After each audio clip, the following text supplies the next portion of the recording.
How do you get people to change the world? This is the question that keeps me up at night. It makes me jump out of bed in the morning every day. I think about, how do I get people to change their minds, change their habits, change their behaviors? Because we need to change. The planet is in dire straits.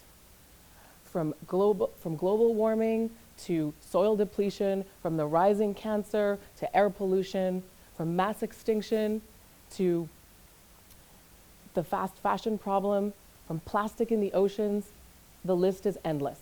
I could go on for a while. We must change the way we live, and we must do so now, and we must do so en masse.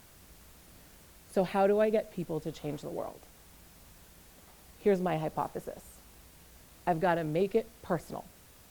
I've got to make it local, and I've got to make it easy. If I can do all those things, I can get people to care.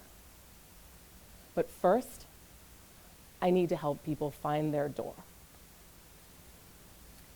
This is Green Queen, the wellness website and eco-media platform that I run.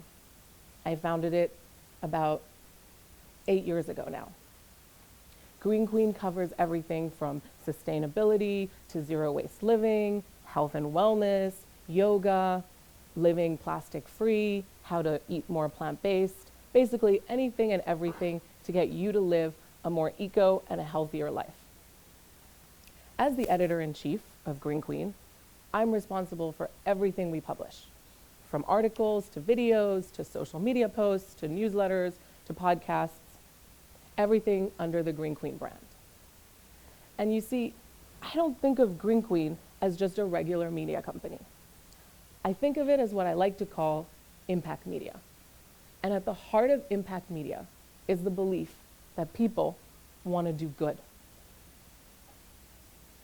If I can get people to care, then I can get people to change. It's content with conviction behind it. This is a picture of me when I was 18 years old. I was as far from green as you could be. I think I ate meat at every meal. I had a bit of a shopping addiction, particularly to cosmetics. I don't think I'd ever heard of sustainability. I don't even think I'd ever really met a vegan. I was just a regular girl living a regular life. Except for one thing. I didn't feel so good. Since the age of 14, I'd been struggling with issues like stomach pain and fatigue and sleeplessness. And I would go to doctor after doctor in country after country, and no one could ever figure out what was wrong with me. In fact, the doctors seemed pretty dismissive, but I knew I didn't feel good. Eventually, in my early 20s, I was diagnosed with Hashimoto's thyroiditis, which is basically an autoimmune disorder where your thyroid attacks itself. It explains some of my symptoms. A couple of years later, I found out I have endometriosis. It's a very common condition that affects women that involves the tissue in your uterus being in the wrong place. It's very painful. It explains some of my other symptoms. Neither of these diseases has a cure, and there isn't really any medication that can help. So I went to the doctors and they said, sorry. I don't think they even really believed my symptoms that much. So there I was in my early 20s, staring down at a life of pain and discomfort. And I was being told there was nothing I could do about it because it wasn't life-threatening. This didn't seem acceptable to me. And it didn't seem possible that there was nothing I could do. So I got Googling. I went down a rabbit hole of trying to figure out what was wrong with me and why did I feel this way. And that's when I had my first aha moment. I realized that the way I was eating and the way I was feeling were inextricably linked. I could feel better if I changed the way I ate. So if I got the right vitamins and nutrients and trace minerals in my diet, it would change how I felt. I started doing that. The more I got into the research, the more I realized that it wasn't just what I ate that mattered, but it was where what I ate came from. I've always been into food. I come from an eating family. My mother's written a cookbook. We talk about every meal that we're ever going to eat incessantly. I think I've been cooking since I was 5 years old. But I never thought about where my food came from. Suddenly, I was finding out all this information that was really shocking. I realized that the fruits and vegetables that I was eating were covered in pesticides. The meat that I was consuming had hormones in it. The milk and cream I was drinking was full of antibiotics. This was shocking, but also, why had no one told me? I didn't learn about this at school. My parents didn't tell me. The doctors didn't say anything. I couldn't believe it. I was angry, I was shocked, I was overwhelmed. I got deeper and deeper into the research. And I started to learn about how what we ate was affecting the pollution in our air and our waters. I started to realize that it wasn't just what I was eating, it was what I was using. My laundry detergent, my shampoo, the bar of soap in my shower, all of them were full of toxins. There were even toxins in my clothes. Did you know that cotton is the crop that requires the most chemical pesticides of any on earth? I was just flabbergasted.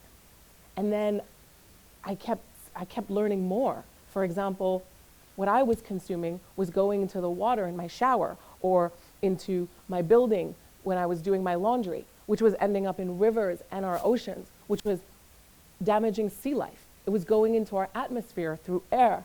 It was going back into the soil, which was then growing my food. There were toxins and pesticides everywhere, and no one was talking about it. No one was shocked and angry and doing something. I felt so powerless. I started to be obsessive about what I was buying. I looked at every ingredient label. I looked up every company that's brand was in front of me. And I realized that I didn't have much power, but I had one thing in my arsenal. I was a consumer in the capitalist society, which meant that my wallet was powerful. It was a vote. Every time I bought something, I could choose the future that I wanted. I could choose to support companies that wanted to care about the planet and my health. Every vote was a dollar. Every dollar was a vote for the world that I wanted. Back in the mid-2000s, trying to be eco and healthy in Hong Kong was a struggle. If I wanted to make an organic meal, I'd have to go to 3 supermarkets and 2 health food stores. If I wanted to get a shampoo that I thought was safe, I would sit for 45 minutes in the MTR and go to some warehouse somewhere. I had to try and convince my husband that we needed to pay 30 to 40% more for these cleaning products that looked like nothing more than lemon and water because we had to save our lungs. As time went on, I developed more and more of a list of places to go and shops and restaurants and farms. And I realized that my little green address book, as I called it, had gotten quite long. That's when I had an aha moment, number 2. I thought, well, if I'm struggling and it was so hard for me to put this list together, maybe there's other people out there that could use this information. It was hard to put together, it took me a lot of time, so maybe it could help. So I knew nothing about websites, but I got myself a logo designed. I found a name. Green Queen actually came to me in a dream, that's a true story. And I got a WordPress blog up, and there you have it. Green Queen version 1 was born. There was no plan. I had no idea what would happen. I had no idea it would grow to anything. I just thought, hey, there might be others out there that could use this information. Fast forward a couple of years, and it turns out I had been right. My little website was getting regular hits. There were others out there like me. I started to think that maybe a list of resources wasn't enough. At around this time, I also started to have another shift in how I was thinking. I realized that the way that I lived my life, being really careful about what I was buying and trying to really align my values with the health of the planet, I realized that while it seemed fringe and it seemed like not at all in the mainstream, I thought that in the future it was going to be the norm. I saw it coming. I knew that if people knew what I knew, they would change the way they lived. So I thought, what if I could help people care about these things? What if I could help people find their door? So I decided to turn Green Queen from just a list of resources into more of a media platform. Luckily, I had two things going for me. One, I could write. I think I started my first magazine in 4th grade. I used to write it with a felt tip pen on A4 paper, and then I would get my mom at her office to photocopy it, and I would distribute it around to my friends. And then by middle school, I started another magazine. This time I used a computer. Finally, in high school, I was on my school paper. I definitely didn't have problem putting pen to paper. Plus, I'd spent the last few years becoming an obsessive researcher on all these topics. So I decided to start writing about sustainability in Hong Kong. I wrote about all the issues I could think of, and I also started to go and profile people like vegetarian chefs. This is when the idea of a vegetarian restaurant in Hong Kong seemed insane. And I went to organic farms to show people what was growing in Hong Kong. Another thing that most people found insane. We have farms here, we have organic farms. I thought that if I could put all of this information out there and bring news and updates and stories, then other people could maybe find something that they care about. Because here's the thing. I really believe that if people knew what I knew, they would want to change the world. I believe every one of us wants to make the more environmentally conscious choice. I believe that every one of us cares about the future of our planet. I believe that everybody sitting here and everywhere else wants to change the world. The thing is, life. It gets in the way. Work, family, kids, friends, just general life stuff. Who has time to change the world? But here's the thing. Everyone has something that matters to them, something that they really care about, something that makes them sit up and go, wait, I have to change. So it became my mission to help people find that something, help people find their door. My door had been health. From getting sick to finding out why, to finding out how I could make myself feel better, I became a completely different person with a completely different life and completely different values. And I knew that if I could get other people to care about what mattered to them, they could go on the same journey. Consider Doris. Doris has just started doing yoga. So she's looking for places to practice, and she finds an article on Google from Green Queen with a list of yoga studios in Hong Kong Island. She finds the website interesting, so she starts visiting more. As she gets more passionate about yoga, she learns about the concept of ahimsa. It's the Sanskrit word for nonviolence. It's why a lot of yogis are vegetarian. She's never considered eating less meat before, but it sticks in her mind. A little while later, she sees a headline on Green Queen about how Hong Kong has the highest per capita consumption of meat in the world. She's shocked. She had no idea. In the same article, the consumption of meat is linked to global warming. It turns out that eating meat is very much linked to the rise in carbon emissions. Again, she had no idea. She's completely shocked, and she's inspired. Hong Kong is her home. She had no idea that where she lives is responsible for a huge global issue facing our planet. So she decides to give it a go with Green Monday. It's doable. Eat no meat once a week. She can do it. So after a few weeks, she realizes, wow, on the days she doesn't eat meat, she feels better. She also realizes it's not that big of a deal. The more time passes, the more there's a shift within her. And she starts to do Green Tuesday and Green Wednesday. And before you know it, Doris is eating 50% less meat than she was before. Doris's door was yoga. yoga brought her an awareness shift. Consider Tina. Tina is a new mom. She found Green Queen because she was looking for natural and organic products for her baby, only the best for her baby. Now as a new mom, she's frustrated. Her baby has diaper rashes that won't go away. She's reading Green Queen one day and she learns about cloth diapers, basically reusable diapers made out of fabric. Apparently they can help with rashes. So she tries them out. They help. Her baby gets better. She can't believe it. Not only does her baby get better, but suddenly she's throwing out a lot less trash. Because when you're a new mom and you're changing your newborn 8 to 10 times a day, there's a lot of diapers going into the landfill. She's shocked that there was a better and more eco solution the whole time.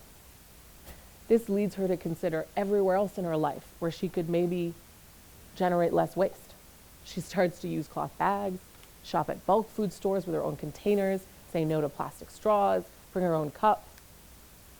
Before you know it, she's become a total zero waster, really passionate about stopping what she does to fill up the landfills, because she's also realized that Hong Kong's landfills are almost close to full.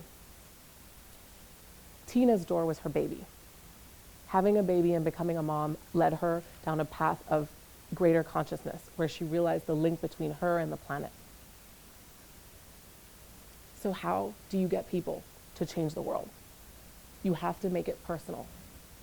When it's personal and it affects someone's body, someone's family, someone's baby, someone's health, they start to care.